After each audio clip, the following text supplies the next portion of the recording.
নমস্কার। 2 মে 2021 আমরা সত্যজিৎ রায়ের জন্ম শতবর্ষ পালন করলাম। দীর্ঘদেহী এই সুপুরুষ, যিনি এই পৃথিবীতে নিজ সৃষ্টিতে বিহ্বল হয়ে 71টি বসন্ত কাটিয়ে গেলেন পরবর্তী প্রজন্মেদের সেই একই বার্তা দিয়ে, আমি এসেছিলাম, আমি আছি, আমি থাকব। কিশোরকাল থেকে সত্যজিৎ রায়ের অদম্য উৎসাহ ছিল নানা ধরনের গান শোনা এবং সিনেমা দেখার। 1939-এ প্রেসিডেন্সি কলেজ কলকাতা থেকে গ্রাজুয়েশন করে উনি চেয়েছিলেন কমার্শিয়াল আর্টিস্ট হিসেবে প্রতিষ্ঠা পাওয়া। বিশেষত মায়ের ইচ্ছেতেই তিনি শান্তিনিকেতনে গেলেন কলা বিভাগের শিক্ষার্থী হয়ে। সেখানে থাকাকালীন তার গান শোনার এবং সিনেমা দেখাতে কোনো ছেদ পড়েনি। অ্যাডভার্টাইজিং এজেন্সির আর্টিস্ট হিসেবে কর্মজীবন শুরু করে 1955 সালে ওনার নিজের প্রথম পূর্ণদৈর্ঘ্যের সিনেমা এবং অপু ট্রিলজির প্রথম পথের পাঁচালী নিয়ে তার যাত্রা শুরু। এক নবীন চলচ্চিত্রকারের প্রথম সিনেমা কেমন ছিল? ক্যানেস ফেস্টিভ্যালে পথের পাঁচালী দেখে বিস্মিত লিন্ডসে অ্যান্ডারসন বললেন, "The movie has the quality of ultimate unforgettable experience." Satyajit Ray তার সিনেমাতে নিয়ে এলেন এক নতুন দৃষ্টিকোণ, মনন এবং আবেগের এক নতুন মিশ্রণ উঠে এলো তার সিনেমাতে। মানবিকতা, নিখুঁত পর্যবেক্ষণ এবং বিশ্বাসযোগ্য চিত্রায়ন, মূলত এই তিনটি বিষয়ে তার সমস্ত সিনেমাকে আর সবার চাইতে আলাদা করে রেখেছে। সত্যজিৎ রায় শুধুমাত্র নির্দেশকের গণ্ডিতে নিজেকে বেঁধে রাখেননি। সিনেমা তৈরি করতে গিয়ে তিনি writer, screen play, music and art director, composer এবং গ্রাফিক ডিজাইনারেরও কাজ করেছেন। যদিও তিনি বিভিন্ন আঙ্গিকের বাস্তবমুখী সিনেমা তৈরি করতেন, যেমন অপু ট্রিলজি, জলসাঘর, গণশত্রু, কল্পলক বা সারিয়ালিস্টিক সিনেমা যেমন হীরক রাজার দেশে, গোপীগাইন বাঘাবাইন, সোনার কেল্লা বানাতেও তার পারদর্শিতা বিশ্বখ্যাত। গোপীগাইন বাঘাবাইনের সাফল্যের কথা বলে তিনি মারি সিটনকে বলেছিলেন, "It is extraordinary how quickly it has become part of popular culture. Really, there isn't a single child in the city who doesn't know and sing the songs from the film."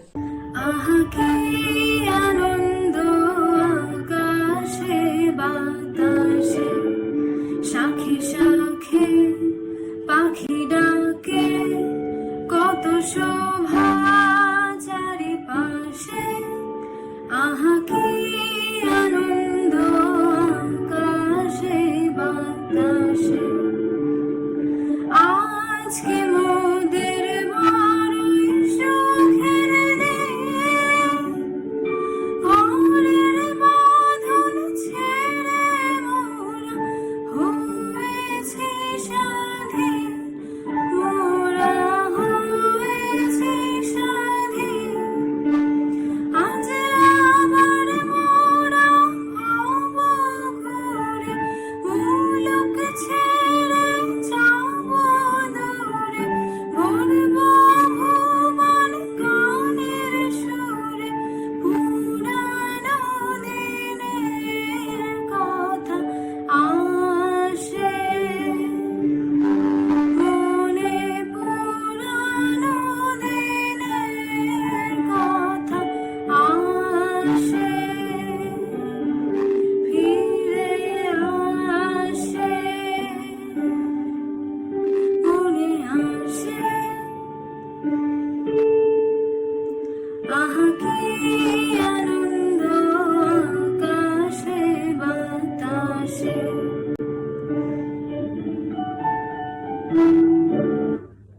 বাস্তুতই পৃথিবীর সব মানুষকে বোধহয় দুভাগে ভাগ করা যায়। একদল যারা সত্যজিৎ রায়ের কোনো না কোনো সিনেমা দেখেছে, আর একদল যারা দেখেননি। পরের দলে যারা আছেন তাদের কাছে পৃথিবীটা কেমন? বিশ্বখ্যাত ফিল্ম ডিরেক্টর আকিরা কুরোসাওয়ার কথায়, "Not to have seen the cinema of Ray means existing in the world without seeing the sun or the moon." Satyajit Ray কোন মাপের চলচ্চিত্রকার ছিলেন এরপর বোধহয় আর বেশি বলার অপেক্ষা রাখে না। 1991 পর্যন্ত পূর্ণদৈর্ঘ্য, স্বল্পদৈর্ঘ্য ও ডকুমেন্টারি সব মিলিয়ে 36টি চলচ্চিত্রের স্রষ্টার জন্য 1992 সালে সত্যজিৎ রায় একাডেমি অ্যাওয়ার্ড পান। তার আগে তিনি অবশ্য ভারতরত্ন সহ প্রায় 40টি পুরস্কারে ভূষিত হন। অপার বিস্ময়ের একটা ঘোর আছে, সেই ট্রান্সে থেকে হয়তো কথাটা বলছি। নীল আর্মস্ট্রং যদি চাঁদের মাটিতে দাঁড়িয়ে পৃথিবীর ল্যান্ডস্কেপটা দেখতে পেতেন, তিনি নিশ্চয়ই দেখতেন লুই লে প্রিন্স 1888 সালে পৃথিবীর প্রথম সিনেমা রাউন্ড হি গার্ডেন সিন, তারপর দাদা সাহেব ফালকে 1913 সালের প্রথম ভারতীয় সিনেমা রাজা হরিশ্চন্দ্রের ক্যান নিয়ে দাঁড়িয়ে আছেন। আর ঠিক তাদের পাশে দাঁড়িয়ে সত্যজিৎ রায় তার 1955 সালে পথের পাঁচালী প্রিন্ট উৎসর্গ করছেন মানব সমাজকে। সত্যজিৎ রায় আধুনিক ইতিহাসের এক আলোকবর্তিকা। সত্যজিৎ রায় মানবিকতার এক আন্দোলনের নাম। তার শতবর্ষের জন্মলগ্নে আমাদের সশ্রদ্ধ প্রণাম। মহারাজা তোমারি সেলাম সেলাম সেলাম সেলাম, মোরা বাংলাদেশের থেকে এলাম, মোরা বাংলাদেশের থেকে এলাম, মোরা সাধা সিধা মাটির মানুষ, দেশে দেশে যায়, মোদের নিজের ভাষা ভিন্ন, ভাষা জানা নাই, তবে জানাই আছে ভাষায় অন্য, তোমাদের শোনাই ধন্য, জানাই আছে ভাষায় অন্য, তোমাদের শোনাই ধন্য, এসেছি তাহারি জন্য রাজা মহারাজা। আচ্ছা, অনেক তো হলো গান বাজনা। হ্যাঁ, এবার আমি সিদ্ধেশ্বর বোস উর্ফে তোমাদের সবার সিধু জ্যাঠা কিছু নতুন গল্প নিয়ে এসেছি। রায় সাহেব আমার সৃষ্টিকর্তা, শুধু সোনার কেল্লা, জয় বাবা ফেলুনাথ, হীরক রাজার দেশে, বিকাইন বা কাবাইন সব চলচ্চিত্র করেনি গো, আর অনেক চলচ্চিত্র করেছে, আর অনেক অভিনেতা অভিনেত্রীর সঙ্গে কাজ করেছে। আর সেই রকম কিছু ভেতরের নতুন নতুন গল্প, কিছু স্ক্রিপ্টের গল্প, কিছু সেটের গল্প নিয়ে আজ তোমাদের একটু বলি, মজা হবে, বলবো। তো প্রথম 1970 সালে রাজ কাপুরের মেরা নাম জোকার চলচ্চিত্রটা বেরোয়। তার প্রিমিয়ারে রায় সাহেবকে ডাকা হয়। সেখানেই প্রথমবার তিনি সিম্মি গারেওয়ালকে দেখেন। এবার এই সিম্মি গারেওয়াল একটি খুবই নামকরা অভিনেত্রী, যিনি ছোটবেলার থেকেই বড় হয়েছেন এবং জন্মেছেন দুটোই ইংল্যান্ডে। তাই এটা বোঝাই যাচ্ছে যে তার কথা বলার ধরন, তার হাঁটা চলার ভঙ্গি সবই, আর যাই হোক, ঠিক ভারতীয় নয়। আচ্ছা, এবার কিছুদিন পরে রায় সাহেব একটি চিঠি লেখেন সিম্মি গারেওয়ালকে, যেখানে তিনি বলেন তাকে যে তিনি একটা চলচ্চিত্র বানাবেন অরণ্যের দিন রাত্রি বলে, যেটা সুনীল গাঙ্গুলি খুবই বিখ্যাত একটা বই, তার সেই বইটার ওপরে। আর সেটা নিয়ে তার সিম্মি গারেওয়ালের সঙ্গে একটু কথা আছে। সিম্মি গারেওয়াল যান তার কাছে, আর গিয়ে উনি আরও চমকে যান, কারণ তার মেকআপ হয় 4 ঘন্টা ধরে, আর সেই মেকআপ তোলা হয় আরও 3 ঘন্টা ধরে। তো সিম্মি গারেওয়াল আবার যায় রায় সাহেবের কাছে, আর গিয়ে বলেন যে স্যার, আপনি তো আমার কোনো স্ক্রিন টেস্ট নিলেন না, আপনি আমার কোনো অডিশনও নিলেন না, তো মানে কিছু নিজেও বুঝতে পারছিলেন না, সেটা বুঝিয়ে দিন যে আমি কিছু বুঝতে পারছি না কি হচ্ছে। তো রায় সাহেব বললো খুবই গম্ভীরভাবে যে, oh I have seen your acting, it's pretty well, I just wanted to see how the makeup looks on you and it's good as well. তো এটা বোঝাই যাচ্ছে যে ওই প্রথম মেরা নাম জোকারের প্রিমিয়ার থেকেই রায় সাহেব স্থির করে নেন যে তার চলচ্চিত্রে অরণ্যের দিনরাত্রিতে দুলি চরিত্রে যদি কোনো কেউ পাঠ করে, সেটা সিম্মি গারেওয়াল ছাড়া আর কেউ হবে না। এবার দ্বিতীয় প্রসঙ্গে যায়, দুলি চরিত্র। অরণ্যের দিনরাত্রি চলচ্চিত্রতে দুলি চরিত্রটা হচ্ছে একটি ভারতীয় আদিবাসী। হ্যাঁ, একটি ভারতীয় আদিবাসী। আর সিম্মি গারেওয়াল হলো একজন গ্ল্যামার কুইন, বলতে যা বোঝায় একদম গ্ল্যামার কুইন। ছোটবেলার থেকে তিনি বড় হয়েছেন ইংল্যান্ডে, তাই গ্ল্যামার কুইন বলতে যা বোঝায় একদম তাই। আর এবারে তোমাদের উপর ছেড়ে দিলাম, তোমরা এই ছবিটা দেখে বলো এটা আদিবাসী নাকি গ্ল্যামার কুইন নাকি ট্রাইবাল বিউটি আর গ্ল্যামার কুইন, তোমরা বলো। দেখ, আমার কাছে আছে একটা ছবি, এ দেখো, এ দেখো, এটা হলো সিম্মি গারেওয়াল দুলি। হ্যাঁ, অরণ্যের দিন রাত্রি দুলি। আর সিম্মি গারেওয়ালের এমনি কোনো ছবি দেখাতে পারলে আমি তোমাদের দেখাচ্ছি, সেটা থেকে তোমরা পার্থক্যটা বলো। আমি তো বলতেই পারি না, এত বয়স হয়ে গেছে, তাও জোয়ার বয়সেও বলতে পারতাম না। যাই হোক, এবার তোমরা একটু নাচ দেখো তো, এবার একটু নাচ দেখো। অনেক তো বক বক করলাম, এবার একটু নাচ দেখো। বহুদিন ধরে বহু ক্রোশ দূরে বহু ব্যয় করি বহু দেশ ঘুরি, দেখতে গিয়েছি পর্বতমালা, দেখতে গিয়েছি সিন্ধু, দেখা হয় নাই চক্ষু মেলিয়া, ঘর থেকে শুধু দুপা ফেলিয়া, একটি ধানের শীষের ওপর একটি শিশির বিন্দু। 6 বছরের ছোট্ট মানিকের জন্য লেখা রবীন্দ্রনাথ ঠাকুরের এক অমূল্য সৃষ্টি। ভারতীয় চলচ্চিত্রের প্রবর্তক শ্রদ্ধেয় সত্যজিৎ রায়ের জন্মশতবর্ষ উপলক্ষে তাঁকে জানাই শত শত প্রণাম ও শ্রদ্ধা। মহারাজা, তোমারে সেলাম।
বংশের সবচেয়ে কনিষ্ঠ তপেশ রঞ্জন মিত্র উর্ফে তোপসে।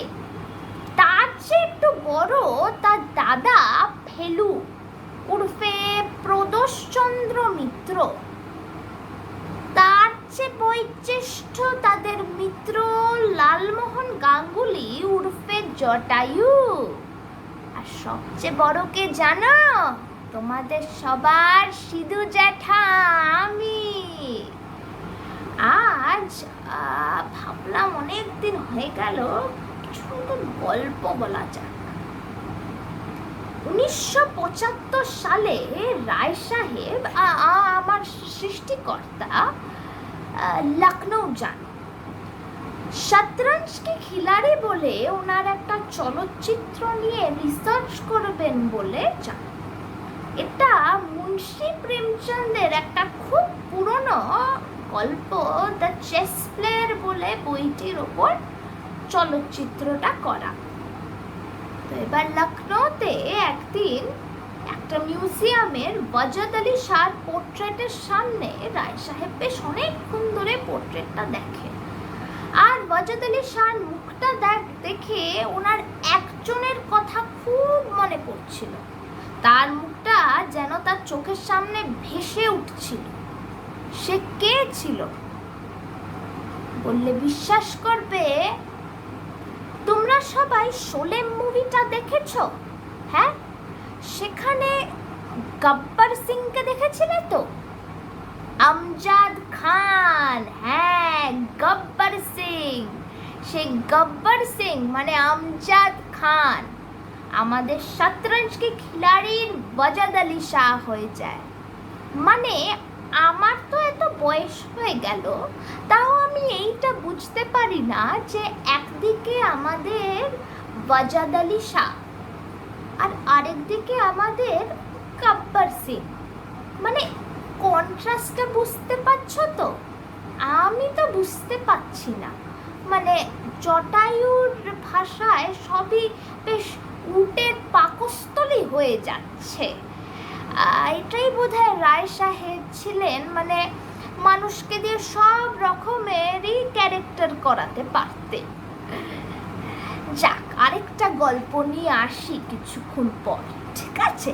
চল। আজও শুনছি দেশে ক্যামেরা হাতে গড়ছে ভিত, মগজাস্ত্রের মগন লালে স্বপ্ন দেখায় সত্যজিৎ। দুর্গা নাকি আজও বাঁচে, সাহস দেখায় রঙের তুলি। উদয়ন আজ মুক্ত দেশে বিলিয়ে বেড়ায় জ্ঞানের ঝুলি। 3 কন্যা ছুটছে দেখো সেপ্টোপাসের খিদের জ্বালায়। অনাথ বাবুর ভয়ই নাকি শঙ্কু আজও বিদেশ পালায়। হীরক রাজা আপন দেশে খগম ডেরায় খুঁজছে হিরে। চলচ্চিত্র আজও বাঁচে মৃত চিঠির নষ্ট নীড়ে। সীমাবদ্ধেও অসীম সীমা, ভূতের রাজার মৃত্যু ভয়। নায়ক নাকি 4 মিনারে লুকিয়ে রাখে নিজের ক্ষয়। মানিক যখন স্বপ্ন দেশে শান্ত শিথিল নিথর বুক, শিল্প তখন রঙিন নেশায় চেনা হয়েও আগন্তুক। বাংলা আজও বুক ফুলিয়ে অস্কার হাতে যুদ্ধ জিত। ক্যামেরা হাতে শিল্পী চোখে স্বপ্ন দেখায় সত্যজিৎ। স্বপ্ন দেখায় সত্যজিৎ। আর তো বেশি সময় নেই, তাই খুবই সংক্ষেপে আমি আর দুটো গল্প বলবো। রায় সাহেব তার স্ক্রিপ্ট নিয়ে খুবই নিখুঁত ছিলেন। এটা আমরা বুঝি সোনার কেল্লা চলচ্চিত্রে যখন শুটিং চলছে তখন আমাদের তপসে সিদ্ধার্থ চ্যাটার্জির খুবই কিশোর বয়স। কিশোর বয়স মানে মাথায় দুষ্টু বুদ্ধিও ভর্তি। তাই এবার তার কস্টিউমে মাফলারটা গলার বাঁ দিকে থাকে।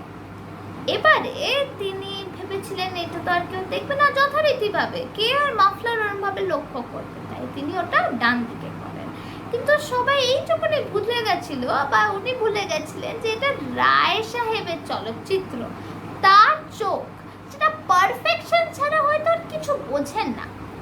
তাই যথারীতিভাবে মাফলারটা আবার গলার বাঁ দিকে যায় আর আবার সিনটা নেওয়া হয়। আর এইটাতে সবাই বোঝে যে রায় সাহেব তার স্ক্রিপ্ট নিয়ে খুবই নিখুঁত, যে স্ক্রিপ্টে যা থাকবে শুধু তাই হবে চলচ্চিত্রে। কিন্তু এরকমও কিছু কিছু চলচ্চিত্র আছে যেখানে স্ক্রিপ্টে একদমই কিছু লেখা নেই, কিন্তু সেইটা চলচ্চিত্রে আছে। এরকম একটা বলি তোমাদের, নায়ক চলচ্চিত্রে উত্তম কুমার যখন শর্মিলা ঠাকুরকে তার অটোগ্রাফটা লিখে দিচ্ছে, তখন তার পেনটা সেই দিন শুটের সময় কাজ করছিল না, ঠিক সেই সময় কাজ করছে না। তো তখন সিনটা আবার নেবে কেন, সেই মুহূর্তে উত্তম কুমার ইঙ্ক পেনটা জলে ডুবিয়ে লিখতে শুরু করে আর কালিও পড়তে থাকে। আর এত এফর্টলেস আর এত ক্যান্ডিড, এত সুন্দর সিনটা এসেছিল, এত পারফেক্ট সিনটা এসেছিল যে রায় সাহেব সেই সিনটাই চলচ্চিত্রে ঢোকায়। তো আমরা এরকম অনেক অনেক জায়গায় এরকম ছোটখাট্টো গল্প খুঁজে পাই, যেরকম সমাপ্তি চলচ্চিত্রটায় অপর্ণা সেন আর চরকির এরকমই একটা গল্প ছিল যে রোজ রোজ চরকি হচ্ছে কাঠবিড়ালিটা, হ্যাঁ কাঠবিড়ালিটাকে একটু হাতে নিলেই রোজ সেটা গিয়ে ওর গায়ে পড়ে যেত। সেই দিন যেদিন শ্যুট করছে সেই দিনই সুন্দরভাবে চরকি অপর্ণা সেনের হাতেই থাকে আর এদিক ওদিক লাফায় না। আর সেই দিনই অপর্ণা সেন সেটা সুন্দর করে গিয়ে বসিয়ে দেয় আর সেটা সারা বাড়িতে ঘুরতে থাকে। এরকম সিনে ছিল না, এটা চলচ্চিত্রটায় থাকে, এটা অপর্ণা সেন নিজে করেছিলেন। আরেকটা এরকম উদাহরণ হচ্ছে অভিযান চলচ্চিত্রটায় রবি ঘোষ যেন হামলে উঠে ওই মোষগুলোর ওপর, এটাও চলচ্চিত্র স্ক্রিপ্টে ছিল না, চলচ্চিত্রই থাকে। তো এরকম অনেক অনেক গল্প আছে তার স্ক্রিপ্ট নিয়ে, যেটা বললে আর শেষ হবে না, কিন্তু আর তো সময় নেই। তাই তোমাদের কেমন লাগলো আমাকে জান। দূরে অনেক দেশের পর এদের আপন ঘর, নীল মাথাতে সবুজ রঙের চোখ, পাপাঙ্গুল। বুঝলি, সত্যজিৎ রায় একজন মায়েস্ট্রো ছিলেন। সে তো জানি, বলছি তোকে ক্লাসের লিঙ্কটা পাঠিয়েছি, ঢোক। একবার যদি ওনাকে সামনে থেকে দেখতে পারতাম না, কি করতাম জানিস? জানি জানি, তুই সাষ্টাঙ্গে প্রণাম করতি, করে বলতি আপনি ভগবান। এটা বোধহয় আমি কম করে 100 বার শুনেছি, জানিস? আরে আজকে ওনার জন্ম শতবর্ষ। মানুষটা এত বছরে কতজনকে ইনফ্লুয়েন্স করেছে বলতো? সেটা ঠিক কথা, কিন্তু এটাও ঠিক কথা যে আমাদের ক্লাসে দেরি হয়ে যাচ্ছে। আমি ঢুকলাম, তুইও ঢোক এবার।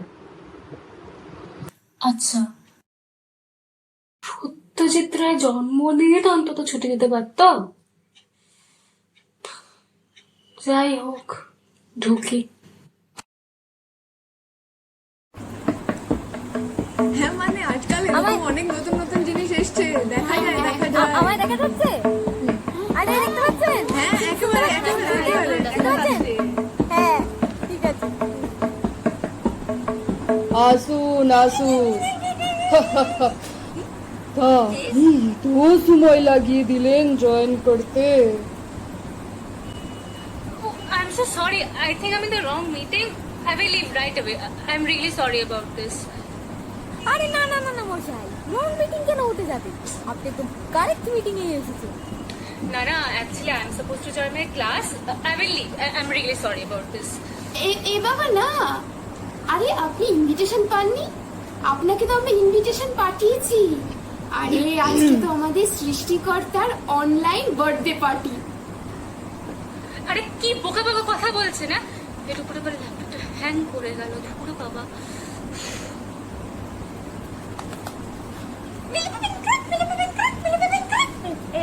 কোন ভাষা? এই ভাষাকাল তো আমার জানা নাই। বড্ড চিল্লায়, হাইলি সাসপিশিয়াস। ট্রান্সলেশন অন করতে ভুলে গেছিলাম। আমি তুই থেকে হ্যালো বলছিলাম। আমি এই তো আপনাদের আমায় দেখতে পাচ্ছ? দেখছি সত্যজিৎ রায়ের গল্পের চরিত্র।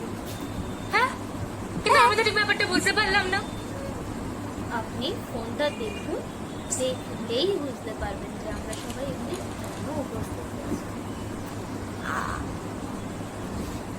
রায়বাবুর 100 বছর জন্মদিন উপলক্ষে সবার জন্য গুগল মিটে আমন্ত্রণ রইল। মানে? কিন্তু উনি তো সেই কবে, না না, স্বপ্ন স্বপ্ন। তুইতে ওঠার পর ক্লাস আছে, ঝাড় খাবি।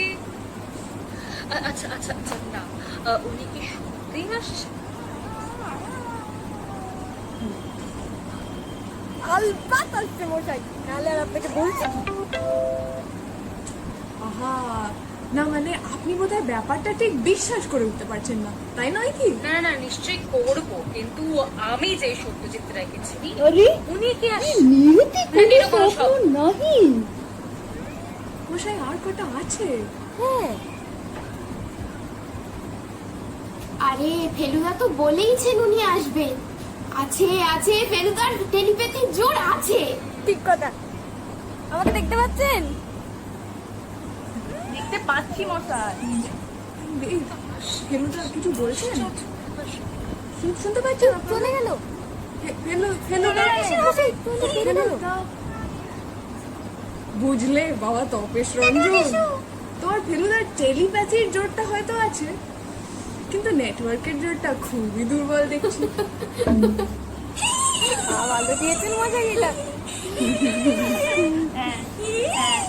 এই শুনুন না, ওই কিছুদিন আগে না ওই রহস্য রোমাঞ্চ নিয়ে আমি একটা উপন্যাস, ওটাকে আমি ওই ছাপিয়েছি হচ্ছে ওই একটি অনলাইন ম্যাগাজিন। আপনারা সবাই পড়বেন, হ্যাঁ বলবেন আমায় কেমন লিখেছে। এই আপনারা আমার শুনতে পাচ্ছেন? দেখতে পাচ্ছেন তো? একদম খুব পড়ে পড়ে জানাবো, হ্যাঁ। জানাবো কিন্তু মেসেজ করবো। হ্যাঁ, লাস্ট টাইম যখন ভুক্তু বাবুর সাথে দেখা করতে এসেছিলাম তখন একটা ডিটেকটিভ উপন্যাস পড়েছিল ফেলুদাকে নিয়ে। এখন এই ডিটেকটিভ উপন্যাস লেখেন না? দেখতে পারছি।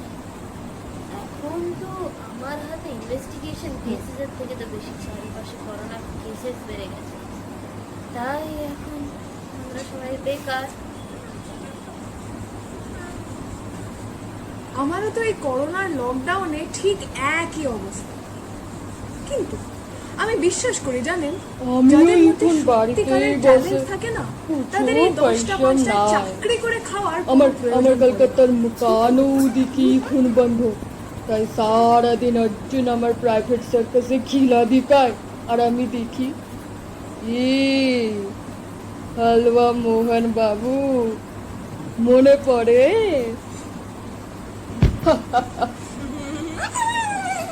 দেখুন মশাই, আপনি ওই আপনার অর্জুনের কথা আর বলছেন না। শুনলেন আমার ব্লাড প্রেশারটা কিরকম জানি। এই রে, লালমোহন বাবু তো এখনো ছুরি দেখলেই ইউটার্ন দিয়ে উল্টো দিকে হাঁটেন। কিছু না তো বেশ বাবা। এ বাবা এরকম করবেন না, ওনাকে নিয়ে এরকম টানাটানি করা মোটেই উচিত না। এ কি বাঘা বাবু, আপনার মুখটা ওরকম দেখাচ্ছে কেন? ওদের চশমা গুপিটাও আসলো না? গুপি ছাড়া জুতো চড়ারও কোনো কাজ নাই। আমিও কোথাও ঘুরতে যাই না। হ্যাঁ? সে তো আমি জুতো ছাড়াই ঘুরে বেড়াতে পারি, কিন্তু এখন আমি যেখানেই যাই ধরে 14 দিনের জন্য কোয়ারেন্টাইনে পড়ে যায়। আপনাদের এসব প্রবলেম হয় নাকি?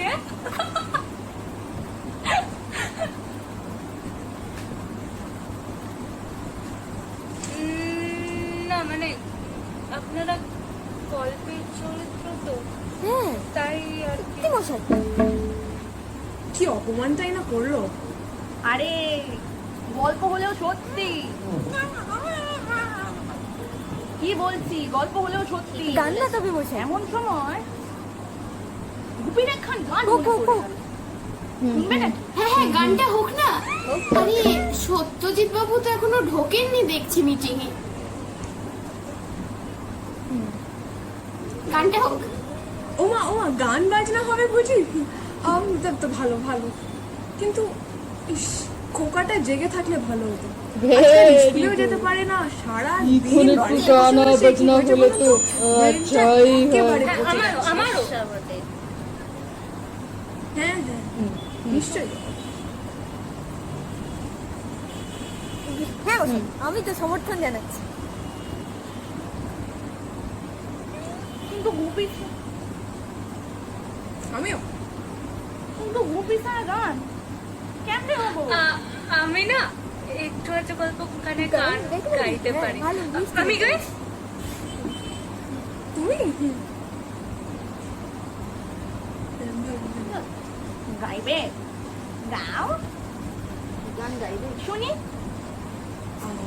ওই মানে ওই ঘুরে বেড়ানো তুমি ওই নিয়ে গানটা কথা জানো তো? হচ্ছিল যখন, ওই গানটা? তাই আমার মনে হয় একটা ঘুরে বেড়ানো নিয়ে গান হলে হেভি হয়, তাই না? হ্যাঁ বেশ হ্যাঁ, জানো তো সব তুমি? জানি আমি, সব জানি।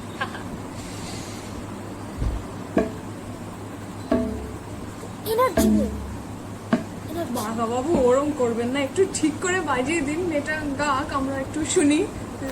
একটু একটু একটু একটু বাজিয়ে দিন।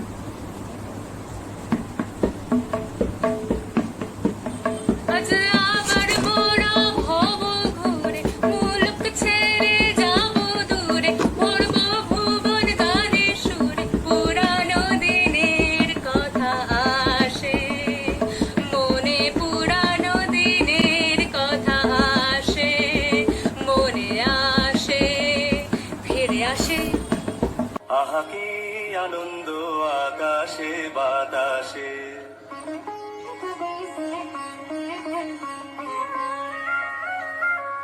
শাখে শাখে পাখি ডাকে, কত শোভা চারিপাশে।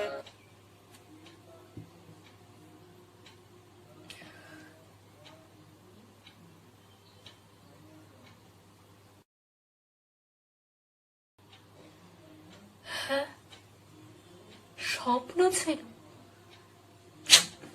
সত্যি মনে হলো যে পুরো কি যে করি।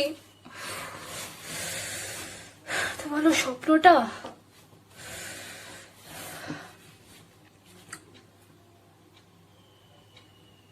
কি?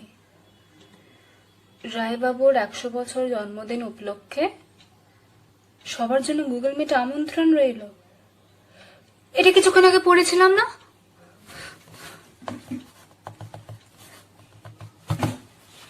লিঙ্কটা যে ইনভ্যালিড দেখাচ্ছে।